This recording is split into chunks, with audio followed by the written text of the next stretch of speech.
सर्वप्रथम में आपका स्वागत है।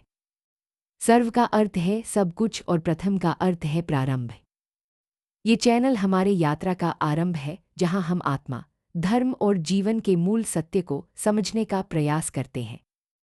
यहाँ हम वेद, उपनिषद, श्रीमद् भगवद गीता, पुराण, योग और ध्यान के माध्यम से जीवन को सही दिशा देने वाले ज्ञान को सरल भाषा में प्रस्तुत करते हैं।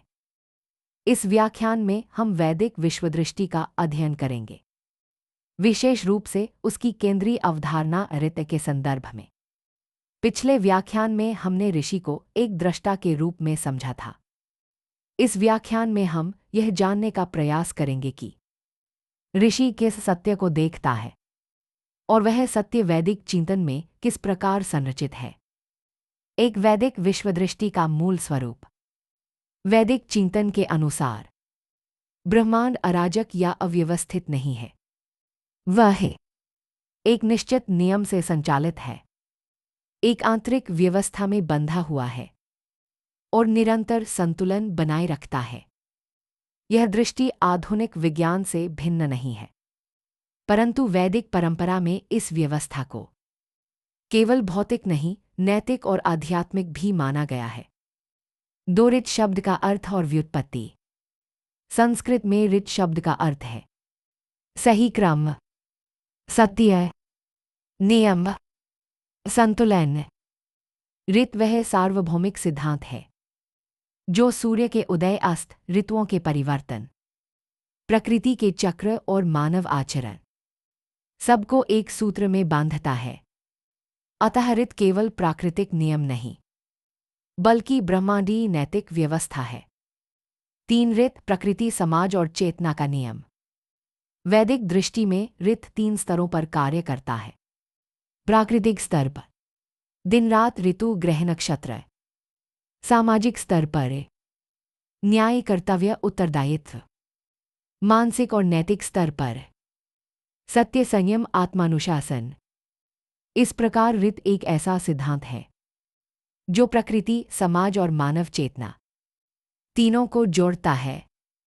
4 ऋषि और ऋत का संबंध है।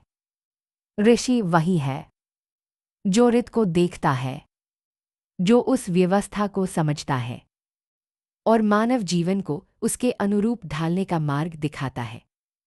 इसलिए ऋषि का कार्य केवल आध्यात्मिक नहीं, बल्कि मार्जनात्मक और सामाजिक भी है। ऋषि ऋत का उद्घोषक है और मानव समाज उसका अनुयायी। 5 यज्ञ और ऋत। वैदिक परंपरा में यज्ञ का संबंध सीधे ऋत से है। यज्ञ का अर्थ केवल अग्नि में आहुति देना नहीं है। यज्ञ का वास्तविक अर्थ है ऋत के साथ सामंजस्य स्थापित करना। यज्ञ के माध्यम से प्रकृति के साथ संतुलन, समाज में सहयोग और व्यक्ति में अनुशासन स्थापित किया जाता है। 6 ऋत से धर्म की अवधारणा। उत्तर वैदिक काल में ऋत की अवधारणा से ही धर्म का विकास हुआ। धर्म का मूल अर्थ है धारण करने वाला सिद्धांत, समाज को स्थिर रखने वाली व्यवस्था। इस प्रकार धर्म ऋत का सामाजिक रूपांतरण है। 7 आधुनिक दृष्टि से ऋत। आधुनिक युग में पर्यावरण संकट, नैतिक पतन, सामाजिक असंतुलन को यदि समझा जाए तो यह कहा जा सकता है कि मनुष्य ऋत से विचलित हो गया है। इस संदर्भ में वैदिक ऋत आज भी प्रासंगिक है। 8 परीक्षा दृष्टिकोण। यह व्याख्यान निम्न प्रश्नों के लिए अत्यंत महत्वपूर्ण है। ऋत की अवधारणा क्या है? ऋत और धर्म में संबंध स्पष्ट कीजिए। वैदिक विश्वदृष्टि आधुनिक चिंतन के लिए क्यों प्रासंगिक है? इस व्याख्यान में हमने देखा कि वैदिक विश्वदृष्टि नियमबद्ध है। ऋत उसका केंद्रीय सिद्धांत है और ऋषि उस ऋत का दृष्टा है। ऋत के बिना ऋषि की संकल्पना अधूरी है और ऋषि के बिना ऋत मानव समाज तक नहीं पहुंचता। अगले व्याख्यान में हम श्रुति और स्मृति परंपरा का विस्तृत अकादमिक अध्ययन करेंगे।